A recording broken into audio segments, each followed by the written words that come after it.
ইতিহাস করলে দেখি সকল নবী রাসূলুল্লাহ হয়েছেন কঠিন পরীক্ষার শিকার। হযরত ইব্রাহিম আলাইহিস সালামকে আগুনে ফেলা হয়েছে, হযরত ইউসুফ আলাইহিস সালাম জেলখানায় ছিলেন অন্ধের শিকার হয়ে, হযরত মুসা আলাইহিস সালাম ফেরাউনের মাথায় বুকে মারা করেছেন, হযরত মুহাম্মদ সাল্লাল্লাহু আলাইহি সাল্লামের জীবনের প্রতিটি দাবি ছিলেন ঈমানের পরীক্ষায়। তিনি বলেন সবচেয়ে বেশি পরীক্ষা হয় নবীদের, তারপর যাদের ঈমান ছিল তাদের।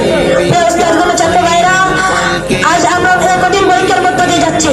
খোদা সত্য বললে বিপদ, মিথ্যা বললে নিরাপদ। আল্লাহর বিধান মানলে আয় করা হয়, আলমদের সম্মান করলে পুরানো চিন্তার মানুষ বলা হয়। এসব আল্লাহ সুন্নাত মানলে মানুষ বিদ্রোহ করে, এই সবই ঈমানের পরীক্ষা। আর আমরা এই সবই ঈমানের পরীক্ষা। আর মুসলমান কখনো ভয় পায় না, কারণ সে জানে পরীক্ষা শেষ আছে সফলতা। আর যারা সবর করে তারা হয় প্রিয় বান্দা, আর যারা মাথা নত না করে তারা হয় বিজয়ী। সম্মানিত সদ্গুণের ছাত্র ভাইরা, আমাদের প্রয়োজন এই পরীক্ষার মধ্যে দাঁড়িয়ে যাওয়ার শক্তি, কোনো ভয়ভীত ছাড়া জীবন নিয়ে বেঁচে থাকা, চাপ এলেও সপ্তাহ ছাড়া মুজাহিদি মনোভাব।